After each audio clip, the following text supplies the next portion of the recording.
BJP high command ಕರೆದ್ರೆ ದೆಹಲಿಗೆ ಹೋಗ್ಬೇಡ್ರಪ್ಪೋ, ಅಪ್ಪಿ ತಪ್ಪಿ ದೆಹಲಿಗೆ ಹೋದ್ರೆ ನಿಮ್ಮ ರಾಜೀನಾಮೆ ಕೇಳ್ತಾರೆ.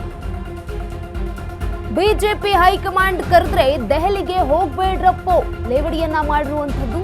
ಅಪ್ಪಿ ತಪ್ಪಿ ದೆಹಲಿಗೆ ಹೋದ್ರೆ ನಿಮ್ಮ ರಾಜೀನಾಮೆ ಕೇಳ್ತಾರೆ. ಅಡ್ಡ ಮತದಾನದ ಏಟಿಗೆ ನೀವು ರಾಜೀನಾಮೆ ಕೊಡಬೇಕಾಗುತ್ತೆ. ಬಿಜೆಪಿ ನಾಯಕರ ಕಾಲೆಳೆದ ಗೃಹ ಸಚಿವ ಪ್ರಿಯಾಂಕ್ ಖರ್ಗೆ, ನನ್ನ ಅಭಿಪ್ರಾಯದ ಪ್ರಕಾರ ದಯವಿಟ್ಟು ದೆಹಲಿಗೆ ಹೋಗಬೇಡಿ, ದೆಹಲಿಗೆ ಹೋದ್ರೆ ನಿಮ್ಮ ರಾಜೀನಾಮೆಯನ್ನೇ ಕೇಳ್ತಾರೆ. ವಿಜಯೇಂದ್ರ ಮತ್ತು ಅಶೋಕ್ ಕಾಲೆಳೆದ ಗೃಹ ಮಂತ್ರಿ ಖರ್ಗೆ, ಪರಿಷತ್ ಚುನಾವಣೆಯಲ್ಲಿ ಅಡ್ಡ ಮತದಾನ ತಡೆಯುವಲ್ಲಿ ರಾಜ್ಯ ಬಿಜೆಪಿ ಫೇಲ್ ಆಗಿದೆ. ಹೀಗಾಗಿ ರಾಜ್ಯ ಬಿಜೆಪಿ ಮುಂದಾಳುಗಳ ಕಾಲೆಳೆದ ಪ್ರಿಯಾಂಕ್ ಖರ್ಗೆ, ಬಿಜೆಪಿ ಹೈಕಮಾಂಡ್ ಕರೆದ್ರೆ ದೆಹಲಿಗೆ ಹೋಗ್ಬೇಡ್ರಪ್ಪೋ, ಅಪ್ಪಿ ತಪ್ಪಿ ದೆಹಲಿಗೆ ಹೋದ್ರೆ ನಿಮ್ಮ ರಾಜೀನಾಮೆ ಕೇಳ್ತಾರೆ. ಅಡ್ಡ ಮತದಾನದ ಏಟಿಗೆ ನೀವು ರಾಜೀನಾಮೆ ಕೊಡಬೇಕಾಗುತ್ತೆ ಅಂತ ಬಿಜೆಪಿ ನಾಯಕರ ಕಾಲೆಳೆದಿದ್ದಾರೆ ಗೃಹ ಸಚಿವ ಪ್ರಿಯಾಂಕ್ ಖರ್ಗೆ. ಏನಂದ್ರೆ ಇವರು ಬಿಜೆಪಿ ಅವರು ಪಾಪ ವರದಿ ಕೇಳಿದಾರಂತೆ. ನನ್ನ ಅಭಿಪ್ರಾಯ ಏನಂದ್ರೆ ವೈಯಕ್ತಿಕ ಅಭಿಪ್ರಾಯ, ಸಲಹೆ, ದಯವಿಟ್ಟು ಡೆಲ್ಲಿಗೆ ಹೋಗ್ಬೇಡಿ, ರಾಜೀನಾಮೆ ಕೇಳ್ತಾರೆ. ಇವರು ಬಿಜೆಪಿ ಅವರು ಪಾಪ ವರದಿ ಕೇಳಿದಾರಂತೆ. ನನ್ನ ಅಭಿಪ್ರಾಯ ಏನಂದ್ರೆ ವೈಯಕ್ತಿಕ ಅಭಿಪ್ರಾಯ, ಸಲಹೆ, ದಯವಿಟ್ಟು ಡೆಲ್ಲಿಗೆ ಹೋಗ್ಬೇಡಿ, ರಾಜೀನಾಮೆ ಕೇಳ್ತಾರೆ. ಇವರು ಬಿಜೆಪಿ ಅವರು ಪಾಪ ವರದಿ ಕೇಳಿದಾರಂತೆ.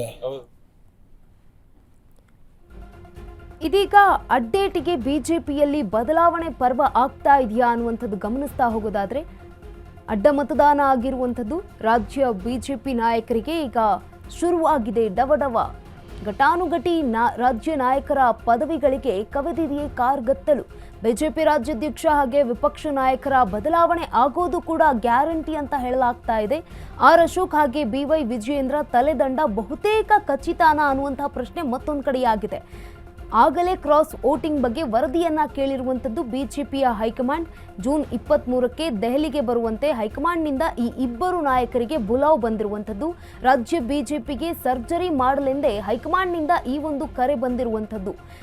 ಬದಲಾವಣೆಯ ಪಟ್ಟಿಯ ರೆಡಿ ಮಾಡಿಕೊಂಡು ಹೈಕಮಾಂಡ್ಗೆ ಈಗ ಹೋಗ್ತಾ ಇರುವಂಥದ್ದು.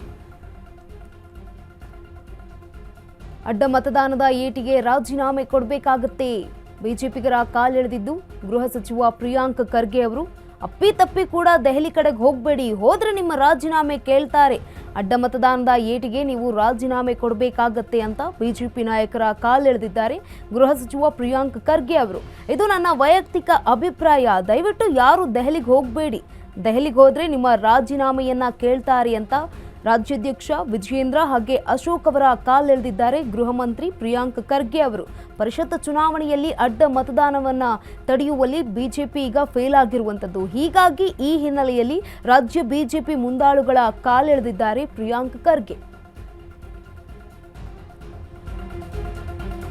ಬಿಜೆಪಿ ಹೈಕಮಾಂಡ್ ಕರೆದ್ರೆ ದೆಹಲಿ ನಾಯಕರು ದೆಹಲಿಗೆ ಹೋಗಬೇಡಿ ಅಂತ ಈಗ ಹೇಳಿರುವಂಥದ್ದು. ಅಪ್ಪಿ ತಪ್ಪಿ ನೀವೇನಾದರೂ ದೆಹಲಿಗೆ ಹೋದ್ರೆ ರಾಜೀನಾಮೆ ಕೇಳ್ತಾರೆ. ಅಡ್ಡ ಮತದಾನದ ಏಟಿಗೆ ನೀವು ರಾಜೀನಾಮೆ ಕೊಡಬೇಕಾಗುತ್ತೆ ಅಂತ ಬಿಜೆಪಿ ನಾಯಕರ ಕಾಲೆಳೆದಿರುವಂಥದ್ದು ಗೃಹ ಸಚಿವ ಪ್ರಿಯಾಂಕ್ ಖರ್ಗೆ ಅವರು. ಇದು ನನ್ನ ಅಭಿಪ್ರಾಯ, ವೈಯಕ್ತಿಕ ಅಭಿಪ್ರಾಯ. ನನ್ನ ಅಭಿಪ್ರಾಯದ ಪ್ರಕಾರ ದಯವಿಟ್ಟು ನೀವು ದೆಹಲಿಗೆ ಹೋಗಬೇಡಿ, ಒಂದು ವೇಳೆ ಏನಾದರೂ ದೆಹಲಿಗೆ ಹೋದ್ರೆ ನಿಮ್ಮ ರಾಜೀನಾಮೆಯನ್ನ ಕೇಳ್ತಾರೆ ಹೈಕಮಾಂಡ್ನ ನಾಯಕರು ಅಂತ ವಿಜಯೇಂದ್ರ ಹಾಗೆ ಆರ್ ಅಶೋಕ್ ಅವರ ಕಾಲೆಳೆದಿರುವಂಥದ್ದು ಗೃಹ ಮಂತ್ರಿ ಪ್ರಿಯಾಂಕ್ ಖರ್ಗೆ ಅವರು.